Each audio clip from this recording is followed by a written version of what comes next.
우리가 살아가면서 부딪히게 되는 문제들이 있습니다. 힘든 문제들이 없을 수가 없죠. 내가 하고 있는 일 때문에 일터에서 힘든 경우들도 있고요. 금전적인 문제 때문에 어려울 때도 있습니다. 또 건강이 갑자기 안 좋아져서 이 건강 문제 때문에 힘들어지는 경우들도 있습니다. 여러분은 어떤 것 때문에 많이 힘드시기도 하십니까? 그래프를 하나 보여드리겠습니다. 조사를 했습니다. 여러분에게 지난 한 해 동안 가장 큰 스트레스가 무엇이었습니까? 지나가는 사람에게 물었다고 합니다. 가장 큰 스트레스 요인이 무엇입니까? 왼쪽에 제일 많이 71명이라는 사람이 대답한 것은 일이었습니다. 일 때문에 스트레스가 많았습니다. 라고 대답을 했고요. 그 다음으로는 또 재정의 문제, 돈의 문제로 인해 힘들었습니다. 이렇게 답을 하는 사람들이 있었습니다. 그런데요, 이 그래프를 가만히 보시면 첫 번째, 일 때문에 스트레스 받았다. 그리고 맨 마지막에 재정 때문에 스트레스를 받았다 하는 사람들 외에 중간에 있는 사람들을 보면 공통점이 있습니다. 뭡니까?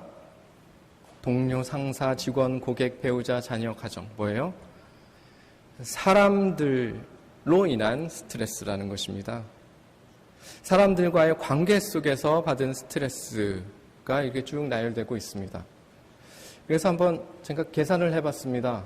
이 관계 외에, 그러니까 일이나 재정으로부터 스트레스를 받은 사람들이 112명이라는 사람이 답을 했고요.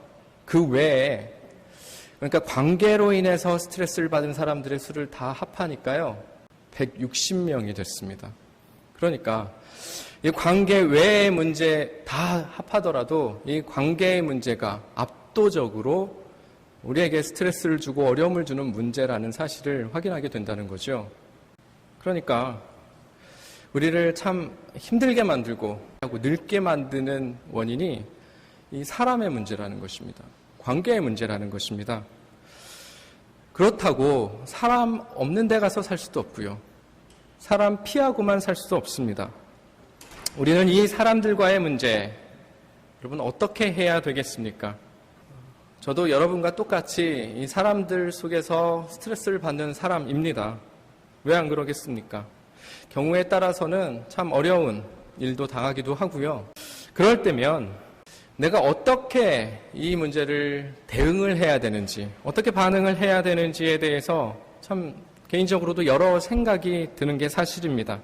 그래서 오늘은 이 관계에서 일어나는 모든 형태의 문제들을 다 살펴보고 다 답을 찾아볼 수는 없고요. 특별히 가장 어려운 문제, 누군가가 나를 비난하고 욕하고 공격할 때, 그런 관계의 위기를 맞게 되었을 때 나는 어떻게 해야 되는지 하나님의 말씀을 가지고 함께 답을 찾는 게 좋겠다 싶습니다. 우리가 지금 계속해서 다윗의 이야기를 하고 있죠. 하나님이 내 마음에 합하다라고 인정하신 그 사람이 이 문제를 어떻게 풀어나가고 있는지 우리가 함께 살펴보며 은혜도 나누고 답도 찾고 하도록 하겠습니다. 다윗은 골리앗을 쓰러뜨리고 나서 나라를 구한 영웅이 되었습니다. 사울왕은 그 위대한 영웅을 군대 장관으로 삼고 가까이 두었습니다. 왕궁에 들어오라고 해서요, 가까이 두고 마음 든든한 그런 위치에 세워놓았습니다. 그러나 왕만 다윗을 총애한 것이 아니었습니다. 이는 나라 안에 다윗을 모르는 사람이 없을 정도입니다. 사람들이 모두 입을 모아서 다윗을 칭찬했고요, 다윗을 사랑했습니다. 사울 왕에게는 이것이 별로 그렇게 좋지 않은 상황이 되었습니다. 다윗이 자신의 왕국을 위협하는 존재가 되어가는 것을 느끼고 있었습니다. 여러분, 이럴 때 어떻게 해야 되겠습니까? 할 수 없습니다. 위협하는 존재는 제거해야 되겠죠. 그래서 수금 연주를 하고 있는 다윗을 향해서 창을 던집니다. 창을 피해 도망가는 다윗을 그냥 두지 않고 3,000명이라는 사람을 특공대를 조직해서 죽이라고, 없애라고 보냅니다. 이때 다윗은 어땠겠습니까? 여러분이 다윗 같았으면 어땠겠습니까? 어처구니 없었을 것입니다. 나 때문에 이제 왕국이 안정을 찾고 있는데 왕을 위해서 내가 얼마나 열심히 충성하고 헌신을 했는데 그런 나에게 창을 던질 수 있어. 나에게 죽으라고 특공대를 보낼 수 있어. 분노가 치밀어 오릅니다. 너무도 당연한 일이 누구라도 그럴 것입니다. 보통 이럴 때 할 수 있는 선택이 그렇게 많지 않습니다. 보통 어떻게 합니까? 첫째, 내가 맞았던 창을 뽑아서 왕을 향해 던지는 것입니다. 다윗이 못할 이유가 없습니다. 양을 치던 목동 시절에 거대한 곰을 맞닥뜨려 싸울 때도 쉽게 쓰러뜨린 적도 있었습니다. 그무한한 실력과 담력을 가진 사람이었습니다. 골리앗과 맞서 싸웠을 때에도 쉽게 쓰러뜨린 사람이었습니다. 얼마든지 창 하나면 그 왕을 쓰러뜨릴 만한 실력이 있는 그런 용기를 가지고 있는 사람이 다윗이었습니다. 왕궁에 있는 어떤 신하들이라든지 어떤 병사들이 염려가 됐으면 조금씩 시간을 두고 자신의 인기와 지명도를 이용해서 하나둘 포섭해 나가면 많은 사람들이 자기를 따를 수 있었던 상황이었습니다. 아마도 많은 사람들이 다윗을 지지해 줬을 것입니다. 왕을 맞설 수 있는, 정면으로 맞설 수 있는 세력을 키울 수도 있었을 것입니다. 다윗이 하려고만 하면 충분히 할 수 있는 상황이었습니다. 많은 사람들은 보통 이 방법을 선택합니다. 나를 향해 창을 던지는 사람 그냥 두질 못합니다. 억울하니까 분노가 치밀어서 똑같이 갚아줘야 됩니다. 창을 되돌려줘야 됩니다. 다시는 내게 창을 들지 못하도록 한번 혼쭐을 내줘야 됩니다. 그래서 복수의 창을 준비하여 왕을 향해 더 힘껏 던지는 것입니다. 그리고서는 여러 사람들에게 내가 얼마나 억울한 일을 당했는지, 그리고 그 왕이 얼마나 나쁜 왕인지 설득하며 호소합니다. 사람들이 내 편이 되도록 만드는데 심혈을 기울입니다. 아마 여러분도 그리고 저도 이 방법을 선택한 적이 있었습니다. 그리고 그것은 대부분 매우 효과가 좋았습니다. 사람들은 나를 향해 잘했다, 마땅히 그렇게 해야 된다, 그렇게 용기 있다, 너 참 잘했다, 정의롭다, 괜찮은 사람이다 라고 지켜 세워주고 칭찬을 한 적도 있었을 것입니다. 그러나 오늘 본문의 주인공인 다윗은 어떻게 했습니까? 많은 사람들이 선택하는 그 방법을 택하지 않았습니다. 다윗은 창을 던진 적이 없었습니다. 열심히 창을 피했습니다. 그리고 마냥 피하기만 한 것도 아니었고요. 창 던지는 왕을 피해서 홀로 왕궁을 조용히 떠났습니다. 그리고 입도 꾹 다물었습니다. 아무도 포섭해서 같이 떠나지도 않았고요. 왕을 비난하거나 욕을 한 적도 없었습니다. 다윗은 자신에게 창을 던진 사울과 똑같이 하지 않았습니다. 다윗이 어떻게 한 것입니까? 그 상황을 받아들였습니다. 왕에게 응수하지도 않았고 대항하지도 않았습니다. 스스로 내가 그래도 훌륭한 사람이라는 것을 드러내기 위해서 애써 연기하지도 않았습니다. 조용히 혼자서 그 혹독한 고난과 어려움들을 겪어냈습니다. 그에게 그것이 쉬워서 그랬던 것도 아니었습니다. 매우 아팠고 힘들었고 죽을 것 같았습니다. 그 시절에 다윗이 기록한 시편들을 보면 그의 슬픔이 얼마나 컸는지 앞 속속들이 헤아릴 수가 있습니다. 고스란히 담겨져 있습니다. 그 중에 하나를 제가 읽어드리겠습니다. 시편 22편 1절 2절 들어보십시오. 내 하나님이여 어찌 나를 버리셨나이까? 어찌 나를 멀리하여 돕지 아니하시오며 내 신음소리를 듣지 아니하시나이까? 내 하나님이여 내가 낮에도 부르짖고 밤에도 잠잠하지 아니하오나 응답하지 아니하시나이다. 얼마나 힘들었으면 하나님이 나를 버린 것 같습니다. 하나님이 원망스럽습니다. 그러나 그는 시종일관 똑같습니다. 자기에게 창을 던지는 그 왕을 향해 아무것도 하지 않고 있습니다. 그렇지만 그는 세상의 눈으로 봤을 때는 실패한 사람 같지만 하늘의 눈으로 봤을 때는 결국에는 성공한 사람이 되지 않습니까? 그 후에 꽤 오랜 시간이 흘렀습니다. 이제는 다윗이 왕이 되었습니다. 예전에 사울이 왕이었을 때 그쯤의 나이가 되었습니다. 그리고 그의 아들 압살롬은 예전에 그 젊었을 때의 다윗의 나이쯤 되었습니다. 성경에 보면 다윗의 아들 압살롬에 대해서 이렇게 기록을 하고 있습니다. 압살롬은 온 이스라엘 중에서 아름다웠더라. 또 이렇게 되어 있습니다. 그의 발가락부터 정수리까지 흠이 없었더라. 흠이 없는 사람. 여러분 이런 사람 보셨습니까? 흠이 없는 사람. 분명한 것은 여기 이 자리에는 없습니다. 아멘 할 것까지는 없고요. 네. 어떤 사람인지 너무 궁금합니다. 흠이 없을 정도로 아름다웠다면 얼마나 아름다운 사람이었을까 한번 보고 싶습니다. 이런 출중한 외모를 가진 압살롬을 사람들이 보면서 참 좋아했습니다. 이 사람이 앞으로 다음 왕이 될 것이다라고 하나같이 입을 모았고 의심하는 사람이 없었습니다. 심지어는 빨리 이 압살롬이 왕이 되었으면 좋겠다들 그렇게 생각을 했습니다. 사람 환호하고 칭찬을 하니까요, 이 압살롬이 으쓱해집니다.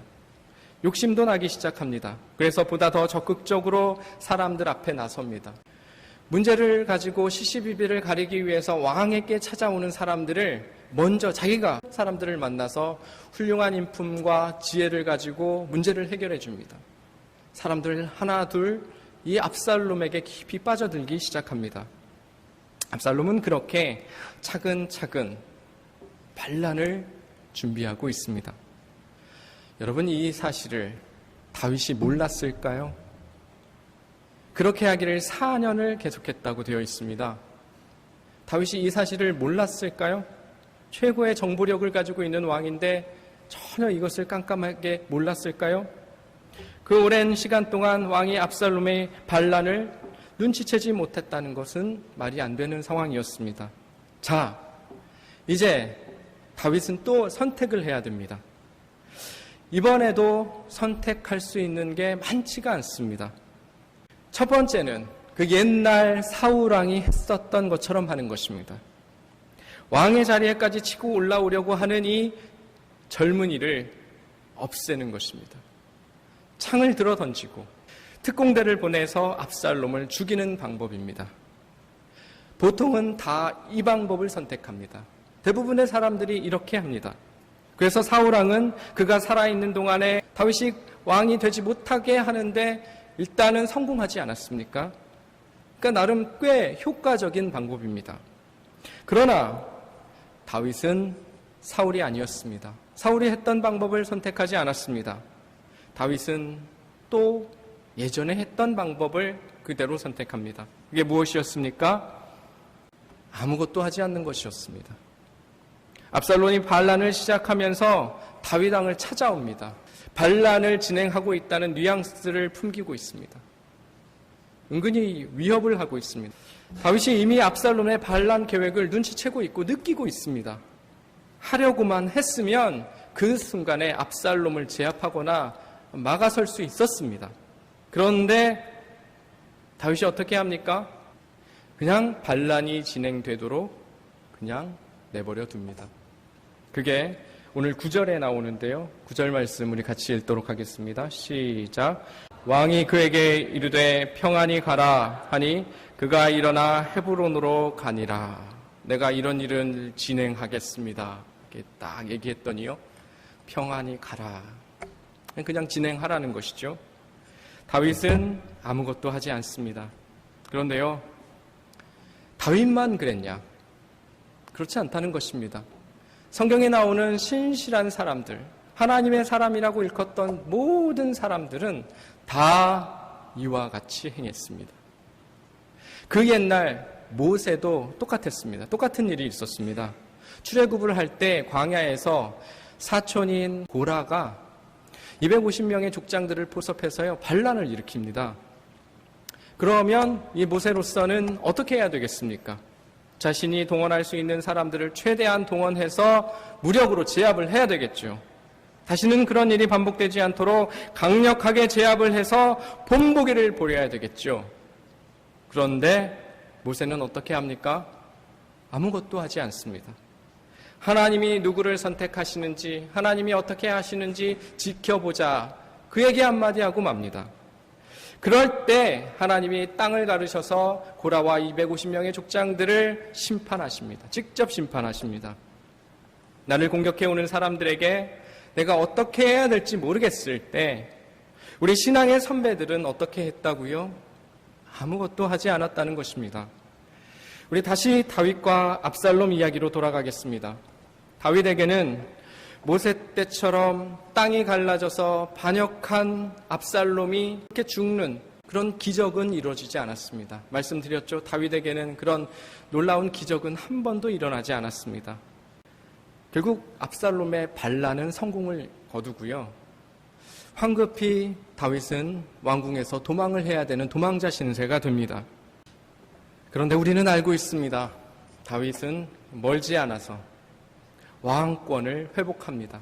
다시 왕궁으로 돌아오게 됩니다. 이상하게도 이 압살롬이 왕이 되고 나서는요, 번번이 이상한 선택을 합니다. 최고의 그런 책사들이 옆에서 조언을 함에도 불구하고 그 탁월하고 뛰어난 책사들의 조언을 무시합니다. 그리고 엉뚱하게 바보 같은 선택을 계속 반복하고 있습니다. 그러는 사이에 심기일전한 다윗이 공격을 하게 되고요. 그래서 쉽게 압살롬이 무너질 수밖에 없게 됩니다. 사랑하는 여러분, 다윗이 하는 이 선택, 여러분 어떻게 생각하십니까? 사람들과의 관계 속에서 생기는 이 갈등의 문제, 어려움의 문제, 그것을 대하는 이 다윗의 태도, 여러분 어떻게 생각하십니까? 저는 이 다윗이 너무 마음에 안 들었습니다. 이런 선택을 하는 다윗이 이해가 되지 않았습니다. 뭐 이런 바보 같은 사람이 있나? 충분히 얼마든지 할 수 있는 힘도 있고 방법이 있는데 왜 이러고 있을까 싶었습니다. 지켜보는 것만으로도 답답해 죽을 뻔했습니다. 그런데요, 한번 보십시오. 다윗의 삶의 결과를 보십시오. 과정은 참 답답했는데 이해가 되지 않는데 결과는 항상 다윗 편이었다는 것입니다. 다윗이 이길 수밖에 없게 되었습니다. 결국에는 그의 선택이 옳았다는 것입니다. 여러분, 우리는 이런 일을 피할 수 없습니다. 그때마다 또 선택을 해야 됩니다. 우리는 어떤 선택을 해야 되겠습니까? 다윗의 선택을 해서 다윗이 되어야 되겠습니까? 아니면 압살롬과 사울과 같은 선택을 해서 압살롬과 사울이 되어야 되겠습니까? 여러분 어떻게 하시겠습니까? 우리가 살다 보면요, 이유 없이 공격당하고 이유 없이 욕먹을 때가 있습니다. 정말 억울합니다. 잘못한 게 없는데. 그런데 보십시오. 인생이 그렇습니다. 다윗이 잘못해서 욕먹었고 다윗이 잘못해가지고 죽을 뻔했습니까? 공격당했습니까? 다윗은 사울에게도 그랬고 압살롬에게도 그랬고요. 잘못한 적 없습니다. 오히려 최선을 다해서 대했습니다. 그럼에도 불구하고 그는 압살롬으로부터 사울로부터 죽이자고 달려드는 그런 어려움을 계속 당하지 않습니까? 우리도 이런 일 피할 수 없습니다. 우리의 인생도 똑같습니다. 눈꼽만큼도 잘못하지 않았음에도 불구하고 이런 공격과 어려움을 당하게 될 때가 번번이 있습니다. 꼭 기억하십시오. 내가 잘못하지 않아도 생기는 이런 어려움이 있다는 걸요. 오히려 내가 잘하고 내가 바르게 하려고 할 때 더 이런 일들이 많습니다. 그러니 너무 억울해하지 마시고요. 그 억울함을 안갚음하기 위해서 힘쓸 것도 아니라는 것입니다. 왜? 삶은 원래 그러니까. 그럴 수밖에 없으니까. 그렇게 돌아가는 것이니까. 그러므로 우리가 선택할 때 꼭 기억해야 될 것이 있습니다. 억울하게 당할 때 복수하고 안갚음하는 것으로 인생을 꼭 그렇게 보내야 되느냐는 것입니다. 그런 일이 있을 때마다 복수하고 안갚음하며 내 영혼을 상하게 하는데 마음을 쏟고 시간을 쏟아야 되느냐는 것입니다. 여러분, 오히려 그것이 내 삶을 낭비하는 것 아닐까요? 스스로 힘들게 하는 것 아닐까요? 더 억울한 일 아닐까요? 사랑하는 여러분, 다윗처럼 모세처럼 하나님이 해결해 주실 수 있도록 하나님을 바라보시고 하나님의 행하심을 바라보실 수 있는 여러분 되실 수 있기를 축복합니다. 아름답고 예쁘고 행복한 일에 내 삶을 쏟기도 아까운 날들인데 그런 험한 일들에 마음을 두고 소중한 날들을 허비할 필요 없습니다. 결국 내 마음의 문제인데요. 결국 내 인생을 이끌어 가셔서 결론을 내주시고 결과를 보여주시는 분 하나님이신데요. 잠잠히 그분의 행하심을 바라보고 그분의 인도하심을 바라보는 것이 더 지혜 있는 삶 아닐까요? 제가 종종 이야기하는 간증이 있습니다. 13년 전 제가 처음으로 초등부 전도사로서 첫 사역을 했을 때였습니다. 한 아이들이 100여 명 정도 되는 규모, 그 교사가 한 20, 30명 정도 되는 규모, 그래도 꽤 체계가 잡혀있는 초등부 교육부서였는데요. 그런데 그 초등부 부장님으로 계시던 장로님이 한 분 계셨는데요. 얼마나 저를 힘들게 했는지 모릅니다. 교사회의를 하면 그분이 하시는 말씀의 대부분은 여러 교사들 앞에서 저의 잘못한 부분들 지적하면서 설교가 잘못됐다고도 하시고요. 어떤 행정처리에 문제가 있다고 하시면서 저를 그렇게 비난하는 분위기를 만드셨습니다. 그랬으니까요, 제가 얼마나 괴로웠겠습니까? 제가 그분에 맞설 수 있는 방법들도 생각이 났습니다. 어떻게 하면 다시는 그렇게 하지 못하게 할 수 있는 방법들이 떠올랐습니다.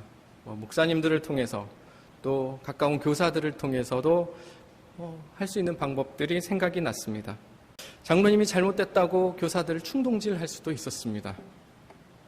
그러니까 그 전까지의 저 같으면 아마도 100이면 100 그렇게 했었을 것 같습니다. 그런데 그때는 이유를 알 수 없게도 저는 그렇게 하지 못했고요. 그렇게 하지 않았습니다. 어떻게 됐을까요? 그해 추수감사절, 한 11개월쯤 지냈을 때 추수감사절 초등부 예배를 마치고 교사회의를 하는데요. 그 장로님이, 부장님이 웬일인지 처음부터 끝까지 제 칭찬을 하시기 시작하십니다. 잘했다고 하시고요. 설교도 좋았다고 했고 추수감사절 행사도 너무 잘 됐다고 하시고 전도사님이 참 훌륭하시다고까지 하시고 갑자기 예고도 없이 그렇게 칭찬을 하시니까 저도 당황스럽기까지 하더라고요. 그 후부터는 그분은 저를 만날 때마다 안아주셨습니다. 어깨를 토닥여 주시면서 칭찬해 주셨습니다. 그리고 그분이 따님이 하나 있었는데 사위 삼자고 자꾸 집으로 불러서 밥 먹자고 초대하셨습니다. 제가 기억하는 인생의 몇 안 되는 참 해피엔딩으로 기억하는 아름다운 기억입니다. 사랑하는 여러분, 하나님의 방법은 성경 속의 이야기가 아닙니다. 하나님은 오늘날 우리에게 같은 방법으로 같은 이야기를 만들어 가고 계시는 분이십니다. 오늘의 다윗 이야기를 함께 만들어 가자고 하나님께서 오늘도 우리에게 말씀을 통해서 초대하고 계십니다. 어려우셔도, 힘들어도, 억울하고 답답하셔도 나를 공격하는 사람들 앞에서 고개를 들어 행하시는 하나님을 바라보시는 여러분 되실 수 있기를 축복합니다. 나의 목자 되시는 주님께서 다윗의 문제마다 고비마다 풀어주시면서 그렇게 이스라엘 역사의 최고의 인물로 빛나게 해주셨는데 그 하나님께서 우리의 문제도 풀어주시며 우리조차도 이 땅 가운데 빛나는 이 시대의 다윗으로 삼아주실 줄 믿습니다. 여러분, 이 진리의 길, 세상 사람들은 잘 보지 못하는 길입니다. 그런데 우리는 하나님께서 언뜻 보여주시는 이 진리의 길, 생명의 길 함께 걸어갔으면 좋겠고, 그래서 다윗과 같은 보석과 같이 빛나는 인생들 선물 받으시는 저와 여러분 되시기를 주님의 이름으로 축원드립니다.